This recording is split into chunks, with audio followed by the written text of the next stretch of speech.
Assalamualaikum warahmatullahi wabarakatuh. Dan ini adalah kisah tentang Sya'ban yang menyesal saat sakratul maut. Dulu di masa Rasulullah Muhammad SAW, ada salah seorang sahabat yang bernama Sya'ban. Dan ketika beliau meninggal dunia, beliau mengucapkan 3 kalimat yang hanya Rasulullah sendiri yang tahu arti dari kalimat tersebut. Dan untuk itu, nonton video ini sampai selesai untuk mengetahui apa maksud dari 3 kalimat yang diucapkan oleh Sya'ban. Al-Kisah, ada seorang sahabat Nabi yang bernama Sya'ban radhiyallahu an.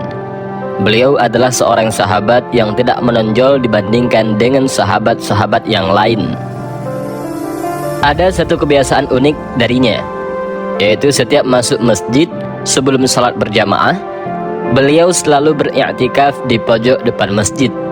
Beliau mengambil posisi di pojok bukan karena supaya mudah bersandaran ataupun tidur, namun karena tidak mau mengganggu orang lain dan tak mau terganggu oleh orang lain dalam beribadah. Kebiasaan ini sudah dipahami oleh Rasulullah dan sahabat-sahabat beliau, bahwa Sya'ban radhiyallahu an selalu berada di posisi tersebut termasuk saat salat berjamaah. Namun suatu pagi saat sholat subuh berjamaah akan dimulai, Rasulullah Muhammad SAW mendapati bahwa Sya'ban tidak berada di posisinya seperti biasa. Nabi pun bertanya kepada jamaah yang hadir, apakah ada yang melihat Sya'ban? Namun tak seorang pun jamaah yang melihat Sya'ban radhiyallahu an. Sholat subuh pun ditunda sejenak untuk menunggu kehadiran Sya'ban. Namun yang ditunggu belum juga datang. Khawatir sholat subuh kesiangan, Nabi memutuskan untuk segera melaksanakan sholat subuh berjamaah. Selesai sholat subuh, Nabi bertanya, apa ada yang mengetahui kabar dari Sya'ban radhiyallahu an? Namun tak ada seorang pun yang menjawab. Nabi bertanya lagi, apa ada yang mengetahui di mana rumah Sya'ban?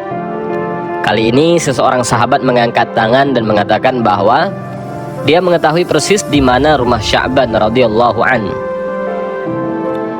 Nabi yang khawatir terjadi sesuatu dengan Sya'ban meminta diantar ke rumahnya. Perjalanan dengan kaki cukup lama ditempuh oleh Nabi dan rombongan sebelum sampai di rumah yang dimaksud.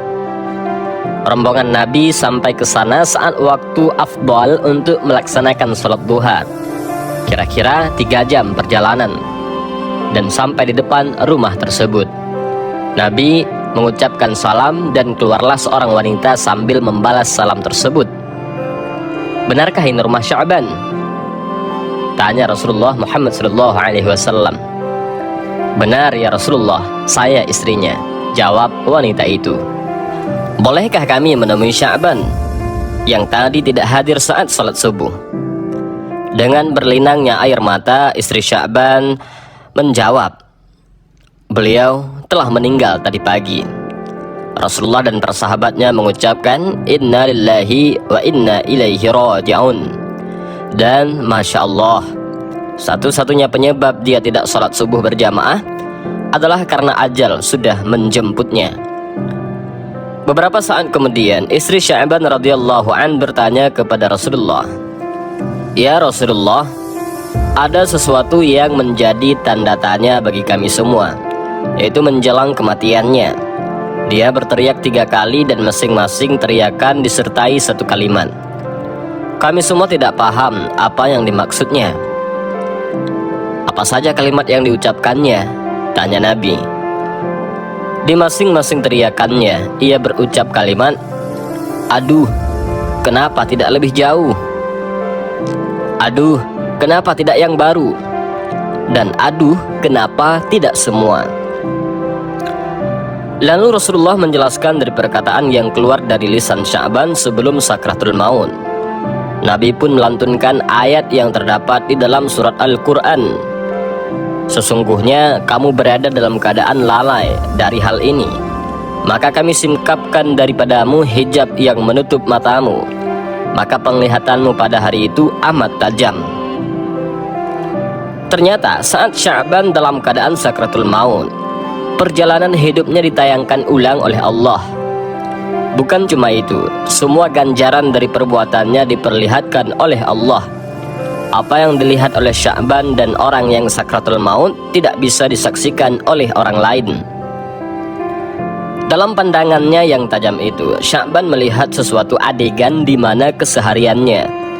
Dia pergi pulang ke masjid untuk sholat berjamaah 5 waktu. Perjalanan sekitar 3 jam jalan kaki sudah tentu bukanlah jarak yang dekat.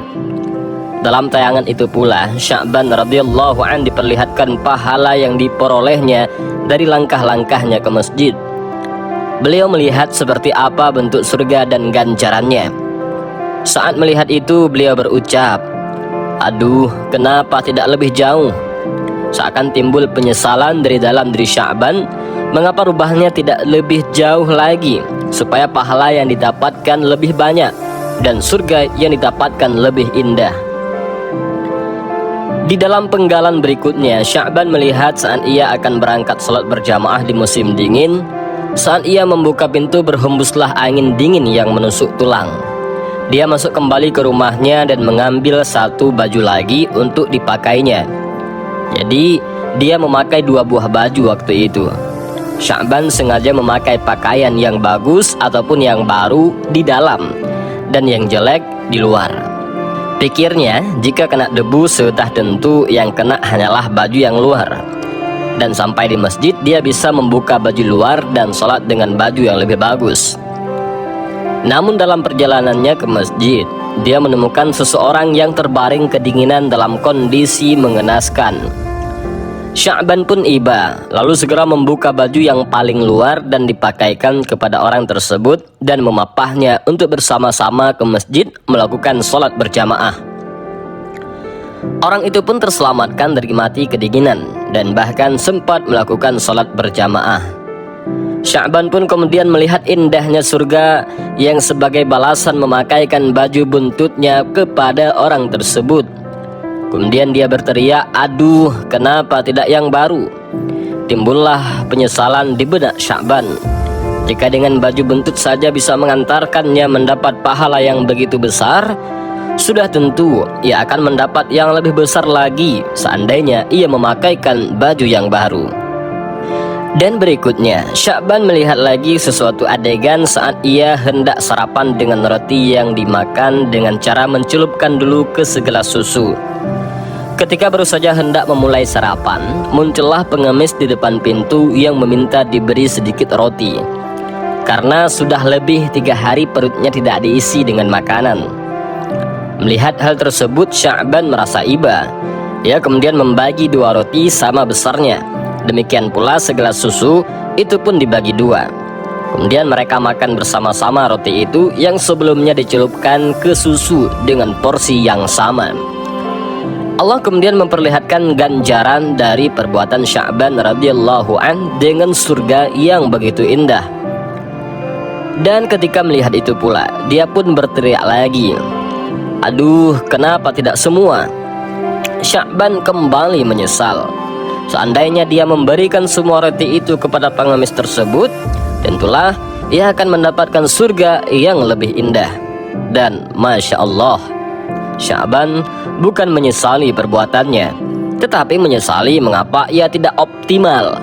Sesungguhnya, semua kita nanti pada saat sakratul maut akan menyesal, tentu dengan kadar yang berbeda. Bahkan, ada yang meminta untuk ditunda matinya, karena pada saat itu barulah terlihat dengan jelas konsekuensi dari semua perbuatannya di dunia. Mereka meminta untuk ditunda sesaat karena ingin bersedekah, namun kematian akan datang pada waktunya. Tidak dapat dimajukan dan tidak dapat diundurkan. Sering sekali kita mendengar ucapan dan ungkapan hadis berikut ini. Salat Isya berjamaah pahalanya sama dengan salat separuh malam. Salat subuh berjamaah pahalanya sama dengan salat sepanjang malam. 2 rakaat sebelum subuh lebih baik daripada dunia dan seisinya. Namun lihatlah, masjid tetap saja lenggang, seolah-olah kita tidak percaya kepada janji Allah. Dan mengapa demikian? Karena apa yang dijanjikan oleh Allah Subhanahu wa ta'ala itu tidak terlihat oleh mata kita pada situasi normal. Mata kita tertutupi oleh suatu hijab karena tidak terlihat. Maka yang berperan adalah iman dan keyakinan bahwa janji Allah tidak pernah meleset. Allah akan membuka hijab pada saatnya, saat ketika nafas sudah sampai di tenggorokan. Sya'ban radhiyallahu an telah menginspirasi kita bagaimana seharusnya menyingkapi janji Allah tersebut. Beliau ternyata tetap menyesal sebagaimana halnya kita pun juga akan menyesal nanti. Namun, penyesalannya bukanlah karena tidak menjalankan perintah Allah. Penyesalannya karena tidak melakukan kebaikan dengan optimal. Dan sudahkah kita semua berhitung? Siap menghadapi apa yang akan pasti kita hadapi, yaitu sakratul maut? Atau masih sibukkah kita dengan urusan dunia yang pasti akan kita tinggalkan? Dan semoga kita semua selalu bisa mengoptimalkan kebaikan-kebaikan di setiap kesempatan. Inilah video singkat, mudah-mudahan ada manfaat. Wallahu a'lam bishawab. Assalamualaikum warahmatullahi wabarakatuh.